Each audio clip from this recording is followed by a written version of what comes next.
So welcome everyone to pill popping dog. और आज का हमारा टॉपिक है स्किज़ोफ्रेनिया। स्किज़ोफ्रेनिया जो है ये बहुत ही ज़्यादा इम्पोर्टेंट टॉपिक है साइकेट्री के अंदर फॉर बीएससी नर्सिंग और फिजियोथेरेपी, और जो कोई भी आपका मेडिकल फील्ड में अदर स्ट्रीम हो उसके लिए भी schizophrenia is one of the most important topics in psychiatry.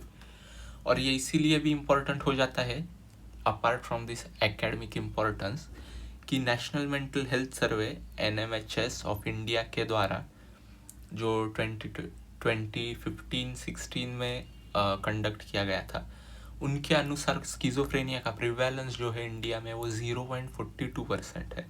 मतलब अराउंड 4.1 मिलियन पीपल जो है इंडिया में वो स्किज़ोफ्रेनिया से सफ़र कर रहे हैं। So that's a huge number. और साइकेट्रिक डिसऑर्डर जो है वो हम अंडरमाइन कर देते हैं कहीं ना कहीं when it comes to India specially. So before we talk about schizophrenia, मैं आप सबको एक स्टोरी बताना चाहता हूँ। एक Bollywood superstar of 90s 80s जो थी द परवीन बाबी। सो परवीन बाबी को शायद आप में से बहुत सारे लोग जानते होंगे, और अगर नहीं भी जानते होंगे तो आज जान जाओगे, because you know she was one of the highest paid actress of 70s and 80s। और उन्होंने जो है 70 से भी ज़्यादा फिल्मों में काम किया है बॉलीवुड के। And for those of who don't know her, आपने शायद अमिताभ बच्चन जी के डॉन फिल्म का गाना सुना होगा, जहाँ पर वो सॉन्ग जो एक्चुअली था ये मेरा दिल प्यार का दीवाना, तो उसमें भी परवीन बाबी जी थी। तो बेसिकली इनकी स्टोरी ऐसी है कि ये अपने स्टारडम के पीक पर थी। और ये स्टोरी हम क्यों डिस्कस कर रहे हैं ये भी आप लोग जल्दी जान जाओगे, सो स्टे ट्यून्ड। तो जब ये अपने करियर के पीक पर थी और बहुत सारी फिल्में भी कर चुकी थी, 17+ फिल्में, और तब वो महेश भट्ट जी को जब पर्टिकुलरली डेट कर रही थी। महेश भट्ट आलिया भट्ट के फादर है। और एक दिन महेश भट्ट जी, महेश साहब जो है, और परवीन बाबी जी जो है, वो परवीन के घर पे मुंबई में उनके फ्लैट पे दोनों मिलते हैं। और तब वो दोनों ऐसे ही कुछ मूवी सा कुछ तो देख रहे थे दोनों मिलकर। और तभी परवीन जी जो है वो अचानक से ही मतलब थोड़ा सा वियर्ड सा बिहेव करना स्टार्ट कर देती है।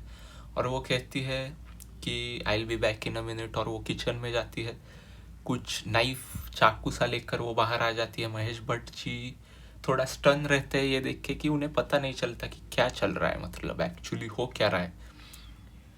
और जब वो परवीन से पूछते हैं कि तुम क्या कर रही हो, मतलब ऐसा क्यों कर रही हो, तो परवीन जी बोलती है कि समवन्स ट्राइंग टू किल मी, कोई तो मुझे मारना चाह रहा है।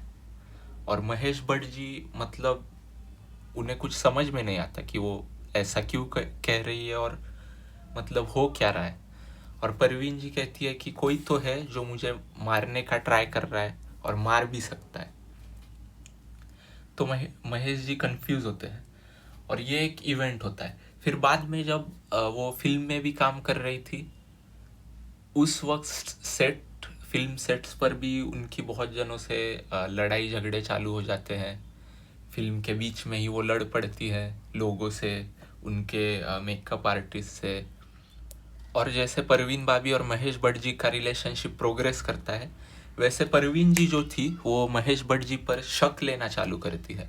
और वो उन्हें time and time again accuse करती है कि महेश भट्ट जी का बाहर कहीं तो चक्कर चल रहा है। ये एक्यूजेशंस वो लगातार उनके रिलेशनशिप के दौरान महेश भट्ट जी के प्रति करती रहती है।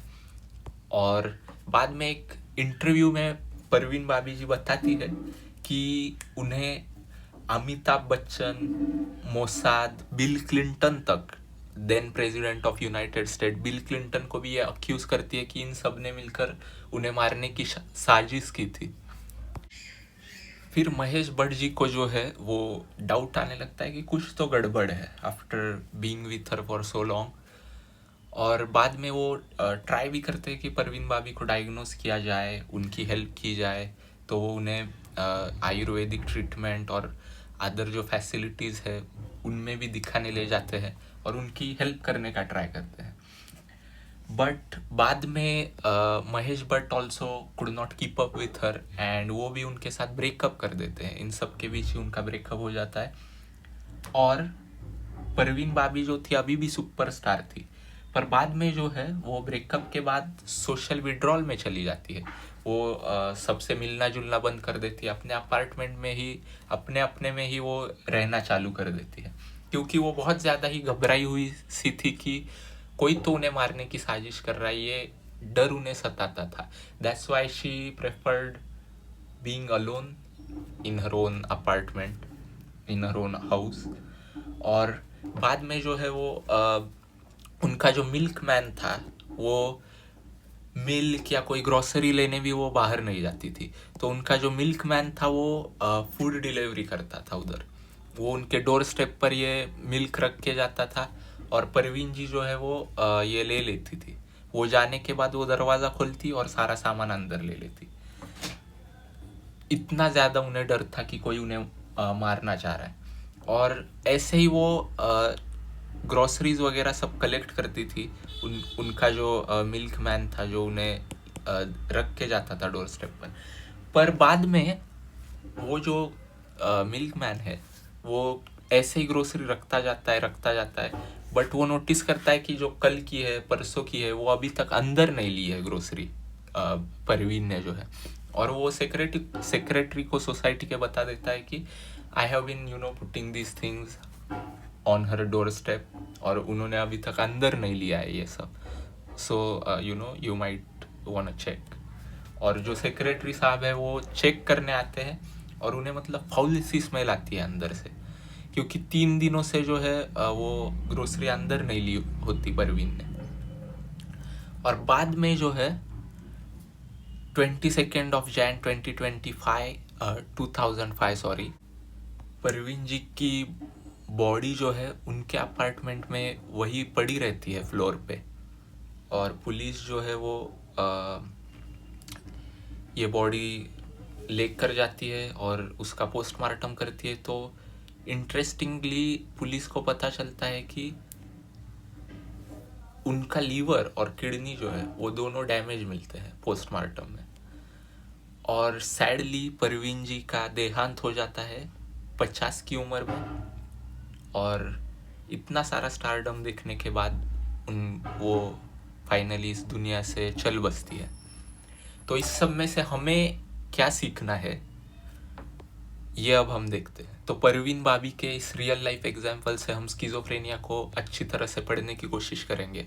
जब मैंने आपको बताया था कि परवीन जी जो है एक दिन ही महेश भट्ट को बोलती है ऐसे ही, जो जब वो मूवी देख रहे थे, कि कोई मुझे मारना चाह रहा है, तो इस चीज़ को हम डेल्यूजन ऑफ परसिक्यूशन कहते हैं। इसे कहा जाता है delusion of persecution.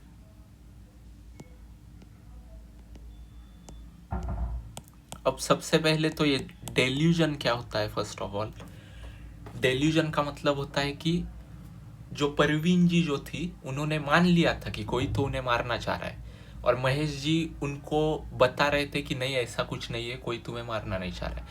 Even Parveen ji ने यह भी कहा था कि बिल क्लिंटन यूनाइटेड स्टेट के प्रेसिडेंट जो है वो भी उन्हें मारना चाह रहे हैं। तो इसमें तो कोई सच्चाई नहीं थी फर्स्ट ऑफ ऑल। और उन्हें जब मतलब आप बता भी दो कि ऐसा कुछ नहीं है, फिर भी वो आपको बिलीव नहीं करेंगे, क्योंकि उनका स्ट्रॉन्ग जो है वो ये बिलीफ बन जाता है कि हाँ कोई मुझे मारना चाह रहा है तो मारना चाह रहा है। इवन दो आप उनके सामने एविडेंस पेश करो, उन्हें प्रूव दो कि नहीं ये नहीं मारना चाह रहा है आपको, तब भी जो ना चेंज हो उसे आप डेल्यूजन कहते हैं। So delusion is nothing but false fixed beliefs which can't be changed even when presented with evidences। अब अगर आप एविडेंस भी दो तो भी ये चेंज नहीं होगा, क्योंकि फॉल्स बिलीफ तो लोगों का भी होता है, बहुत सारे ऐसे होते हैं लोगों के भी, जिसे हम सुपरस्टिशन भी कहते हैं। पर अगर आप उनको साइंटिफिक एविडेंस दो या कुछ और एविडेंस दो तो वो फॉल्स बिलीव्स चेंज हो जाते हैं। तो सिंपल फॉल्स बिलीफ और डेल्यूजन में फ़र्क है। कि ये फॉल्स बिलीफ तो है बट ये चेंज नहीं होगा, even if you give them evidence it won't change. तो ये अंतर है डेल्यूजन और सिंपल फॉल्स बिलीव्स में। और ये परसिक्यूशन क्या होता है कि मारने की कोशिश कर रहा है कोई, तो दैट्स द परसिक्यूशन। और ये भी बताया था मैंने आपको कि परवीन जी जो है महेश भट्ट को time and time again accuse करती थी कि उनका दूसरे किसी के साथ चक्कर चल रहा है, तो इसे कहते हैं डेल्यूजन ऑफ इनफेडिलिटी। फेडिलिटी क्या होता है, किसी के साथ लॉयल रहना, और इनफेडिलिटी क्या होता है, चीट करना किसी पे या उनका ट्रस्ट ब्रेक करना, specially in relationships. So that is the delusion of infidelity. उन्हें लगता था कि महेश भट्ट जी है उन पर चीट कर रहे हैं, किसी और के साथ उनका अफेयर है। So that's delusion of infidelity. Delusion का मैंने आपको बताया डेफिनेशन, रिमेंबर इट। डेल्यूजन और सिंपल फॉल्स बिलीफ में क्या फ़र्क होता है। ये तो हुए दो, डेल्यूजन ऑफ परसिक्यूशन और इनफेडिलिटी हमने इनके केस में देखा। और जब उनका ब्रेकअप हुआ था महेश भट्ट जी के साथ, तब वो और एक फीचर देखने मिला हमें सोशल विड्रॉल का। मतलब वो किसी से भी मिलती नहीं थी और उन्होंने घर से बाहर भी जाना छोड़ दिया था। वो अपने मिल्कमैन से ही सारा, डिलीवरी गाय से ही सारा ग्रोसरी खाना मंगवाती थी। तो that's another feature, social withdrawal. और एक फीचर है कि थिंकिंग डिस्टर्बेंस जो है। तो जब उन्होंने कहा कि CIA, Mossad, Bill Clinton, Amitabh Bachchan, ये सब लोग हैं जो वो उन्हें मारना चाह रहे हैं, तो यहाँ आप उनके थिंकिंग में डिस्टर्बेंसेस देख सकते हो, राइट। और उन्होंने और एक बात कही थी और एक इंटरव्यू में कि उन्हें जो है अमिताभ बच्चन जी जो है कंट्रोल कर रहे हैं, ये उन्होंने कहा था। तो हम इसे कहते हैं delusion of control. Delusion of control in the sense कि पर्सन को किसी लगता है कि वो खुद की विषय से कुछ नहीं कर रहा है, कोई और उन्हें कंट्रोल कर रहा है, कोई एक्सटर्नल फोर्स, एक्सटर्नल पावर या person. That is delusion of control. तो परवीन बाबी के केस से हमने क्या क्या देखा, delusion of persecution, delusion of infidelity, delusion of control, social withdrawal और थिंकिंग डिस्टर्बेंसेस। और बाद में जब महेश जी इनका ट्रीटमेंट करवाने गए थे, तो वहाँ रिवील हुआ कि इन्हें जो है पैरानॉइड स्किज़ोफ्रेनिया है। अभी तो DSM-5 ने जो है लेटेस्ट ये सारे सब टाइप्स जो है स्किज़ोफ्रेनिया के वो डिस्कार्ड कर दिए हैं। जो पैरानॉइड, डिसऑर्गेनाइज्ड, कैटाटोनिक टाइप, ये सारे जो थे DSM-5 ने डिस्कार्ड कर दिए हैं, पर अभी भी आपके सिलेबस में वो होंगे जो हम आगे देखने वाले हैं। तो परवीन बाबी जो थी वो एक क्लासिकल केस है पैरानॉइड स्किज़ोफ्रेनिया की। Let's talk about the clinical features of schizophrenia now. तो क्लिनिकल फीचर्स में हम बात करने वाले हैं Bleuler's 4A's, positive symptoms, negative symptoms इनकी, और there was something called Schneider's first rank symptoms as well, but वो अब DSM में डिसकंटिन्यू हो चुके हैं, तो हम उनके बारे में बात नहीं करने वाले। So let's talk about Bleuler's 4A's first. So Bleuler, Eugene Bleuler was a scientist जिन्होंने कि ये 4A's दिए हैं, जो कि है affective blunting, autistic thinking, ambivalence और लूजनिंग एसोसिएशन। ये 4 सिम्टम्स उन्होंने दिए हैं। So all of them start with A, that's why 4A's, जिसमें कि फर्स्ट वन है affective blunting. Affective blunting, affect का मतलब क्या होता है, इमोशनल एक्सप्रेशन जो आपको दिखता है बाहर से, that is affect. And blunting is opposite of sharp. So something is not that visible is blunt. Let's say for example एक अगर किसी की मदर की डेथ हो गई, तो वो कैसे रहेंगे, आपको कैसे दिखेंगे कि वो बहुत ज़्यादा सैड होंगे, रोएंगे, the person would be miserable. But अगर आप स्किज़ो के पेशेंट की बात करते हैं जिसमें अफेक्टिव ब्लंटिंग ये फीचर देखने को मिलता है, तो वो पेशेंट जो है वो कुछ भी इमोशन नहीं दिखाएगा, वो सैड भी नहीं होगा, हैप्पी भी नहीं होगा, और वो मतलब एकदम मोनोटोनस वॉइस में आपको नॉर्मली ऐसे बता देगा कि my mother has passed away. तो उसे कहते हैं अफेक्टिव ब्लंटिंग। और एक एग्जांपल ले लीजिए कि लेट्स से कि उस पेशेंट ने कुछ जीत लिया है, लॉटरी वगैरह लग गई उसकी, फिर भी वो खुशी वगैरह कुछ नहीं दिखाएगा। वो नॉर्मल वॉइस में, monotonous, normal in the sense monotonous voice में आपको बोलेगा कि हाँ भाई मैंने लॉटरी जीत ली है, और something like that. He won't be happy at all, खुशी नहीं दिखेगी, स्माइलिंग नहीं दिखेगा उसके फेस पर। दैट इज़ अफेक्टिव ब्लंटिंग, कि इमोशन एक्सप्रेशन जो है वो कम हो जाता है। Okay, next one is autistic thinking. Autistic thinking, so ये पेशेंट की जो थिंकिंग है यहाँ, उसके जो इनर लॉजिक है वो एक्चुअल लॉजिक जो है उस पर भारी पड़ जाता है। लेट्स से ये एक पेशेंट है, तो वो आके सुबह सुबह डॉक्टर को बोलता है कि मैं मार्स का किंग हूँ। क्या बोलने लगा है वो पेशेंट कि मैं मार्स का किंग हूँ, क्योंकि मैंने कल रात सपने में देखा था कि मैं ऐसे मार्स पे गया था और वहाँ के सारे लोग मुझे वेलकम कर रहे थे एज अ किंग। तो ये नॉर्मली तो ऐसी बातें कोई नहीं करेगा। तो इन पेशेंट्स में ऐसी ऑटिस्टिक थिंकिंग देखने को मिलती है। ऑटिस्टिक थिंकिंग का मतलब क्या है? पेशेंट की इनर फैंटेसीज जो है वो रियलिटी को ओवररीड कर जाती है। रियलिटी से बहुत दूर दूर तक लॉजिक से उसका कोई लेना देना नहीं रहता है इनके थिंकिंग का। So that's autistic thinking. Third one is ambivalence. Ambivalence में क्या होता है? एम्बीवैलेंस मतलब टू अपोजिंग आइडियाज़ जो होते हैं पेशेंट में। सो बेसिकली ये मैं करूँ या ना करूँ, that kind of thing is ambivalence. तो ऑपोजिंग ड्राइव्स। सो इसमें क्या होता है? एक इमोशनल एम्बीवैलेंस हो सकता है या फंक्शनल एम्बीवैलेंस हो सकता है। सो इमोशनल एम्बीवैलेंस में क्या होगा कि वो लेस से मदर जो है पेशेंट जो है अपनी मदर को गले लगा कर कहता है कि आई लव यू, और 1 मिनट बाद ही उसे ढकेल देता है दूर मदर को और कहता है कि आई हेट यू। तो ऐसा जब पेशेंट करे तो इसे कहते हैं इमोशनल एम्बीवैलेंस। तो इधर आपको क्या दिख रहा है? दो ऑपोजिट आइडियाज़ है पेशेंट में, एक लव भी है, हेट भी है for the same person. So that is ambivalence. So patient doesn't really know कि whether he loves or hates his mother, you know. So that is emotional ambivalence. और second one is functional और volitional ambivalence.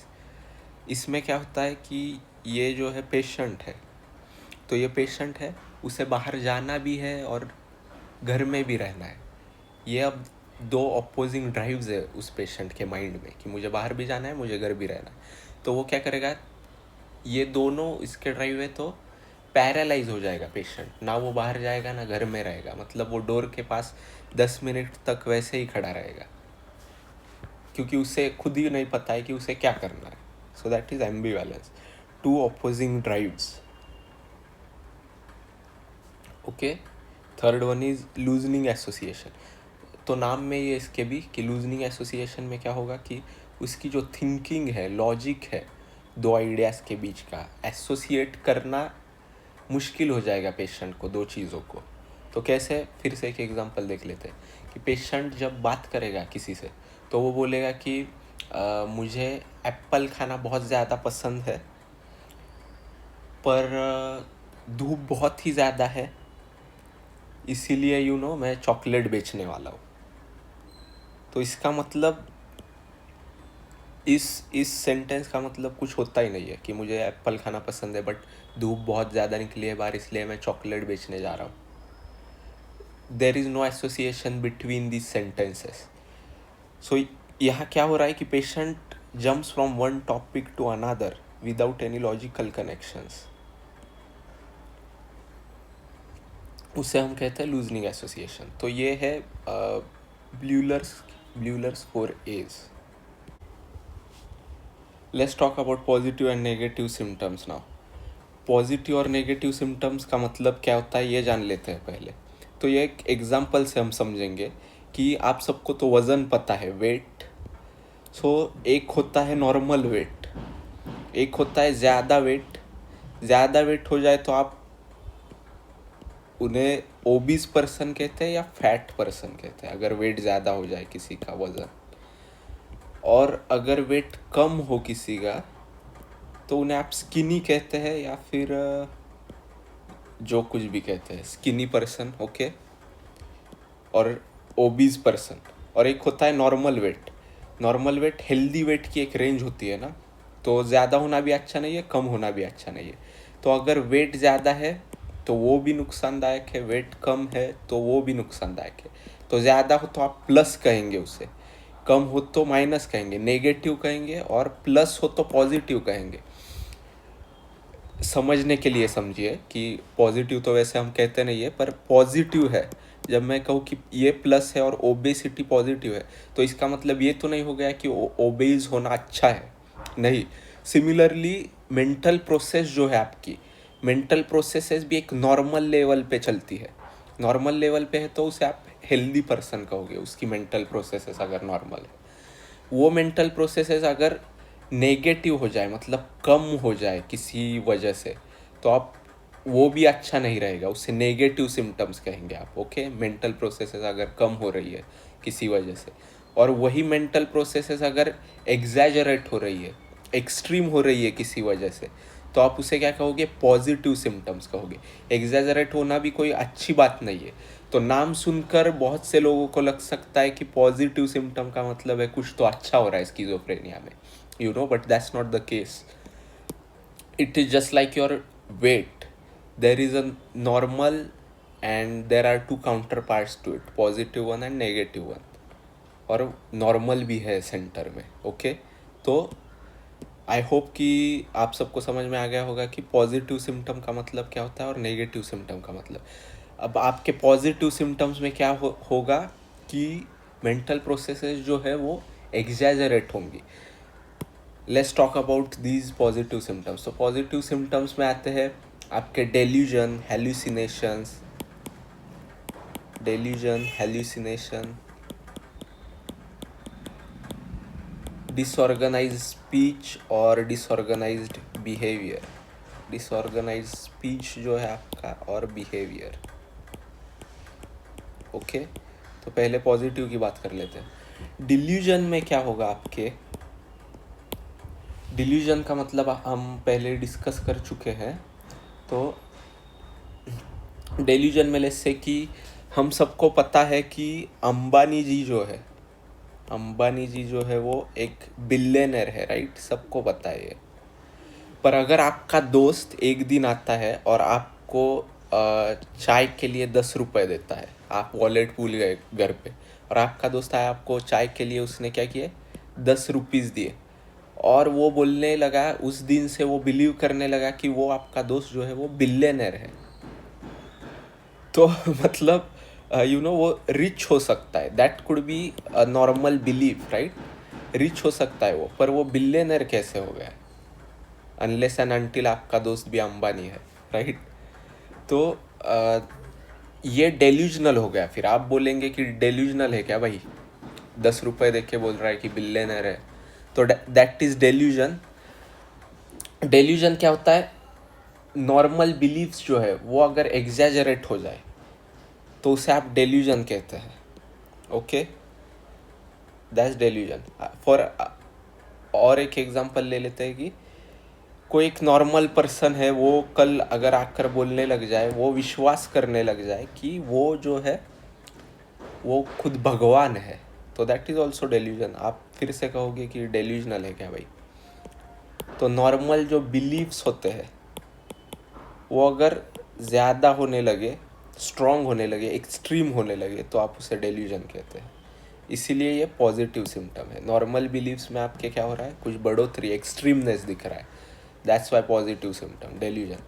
Hallucination में क्या होता है कि जो आपका नॉर्मल परसेप्शन है, परसेप्शन तो सब जानते हैं, परसेप्शन नॉर्मल है, ये नॉर्मल हो गया, राइट। परसेप्शन भी अगर एक्सट्रीम होने लग जाए, पॉजिटिव, राइट, एक्सट्रीम होने लग जाए, तो आप उसे हेल्यूसिनेशन कहते हैं। जैसे क्या है, नॉर्मल परसेप्शन होगा आपका कि किसी ने आपको टच किया तो आपको वो कोई चींटियाँ लेस से आपके स्किन पर रेंग रही है, चल रही है, तो वो नॉर्मल परसेप्शन हो गया। पर कुछ भी नहीं है आपके स्किन पर, फिर भी आपको फील हो रहा है कि मेरे स्किन पर चींटियाँ चल रही है, जबकि वहाँ पर कुछ भी नहीं है, फिर भी आपको महसूस हो रहा है, तो ये तो नॉर्मल नहीं है, ये एक्सट्रीम हो रहा है कुछ तो। So that is hallucination. वो भी कौन सा वाला, टैक्टाइल वाला हेल्यूसिनेशन है वो। तो again that is positive symptom. बाकी दोनों जो है वो हम बाद में डिस्कस करेंगे। सो ये बेसिकली होता है पॉजिटिव सिम्टम, और आप सबको पता चल गया होगा कि इसे पॉजिटिव क्यों कह रहे हैं हम। पॉजिटिव तो इसमें कुछ नहीं है, पर positive this plus shows the extremeness of the symptoms, exaggeration show कर रहा है ये प्लस साइन जो है। Okay, so negative, negative again another side of the weight. जो हमने बात किया था, नॉर्मल से अगर कुछ कम हो रहा है, माइनस हो रहा है, तो वो होगा नेगेटिव सिम्टम। तो नेगेटिव सिम्टम्स में कौन कौन से आते हैं, अनहेडोनिया, अवलिशन, अलोजिया।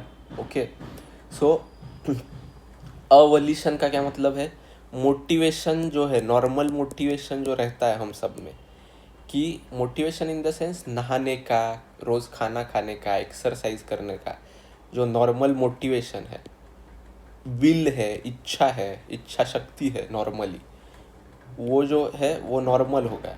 पर वो नॉर्मल जो है वो भी ना रहे मोटिवेशन नहाने का या खाना खाने का, तो उसे आप कहने लगोगे अवलिशन। ओके, अवलिशन ये नेगेटिव है, कम हो रहा है आपकी एबिलिटीज में से। अनहेडोनिया, नॉर्मली आप क्या है, लॉटरी लग गई तो खुश हो जाओगे, किसी की मौत हो गई तो दुखी हो जाओगे, ये नॉर्मल हो गया। पर वो एक्सप्रेस करने की एबिलिटी आपकी कम हो रही है, तो वो हो गया अनहेडोनिया। एक्सप्रेस करने की मतलब फील करने की, नॉट एक्सप्रेस। फील करने की एबिलिटी आपकी कम हो रही है, हैप्पीनेस भी फील नहीं कर पा रहा है आप, सैडनेस भी फील नहीं कर पा रहा है, तो माइनस हो रही है एबिलिटी, अनहेडोनिया। बाकी के जो है एलोजिया और अफेक्टिव ब्लंटिंग हम डिटेल में देखेंगे आगे। तो ये फ़र्क है दोनों में, ये फ़र्क जान लीजिए पहले, पॉजिटिव क्यों और नेगेटिव क्यों। And let's talk about positive and negative symptoms in detail in our next slide.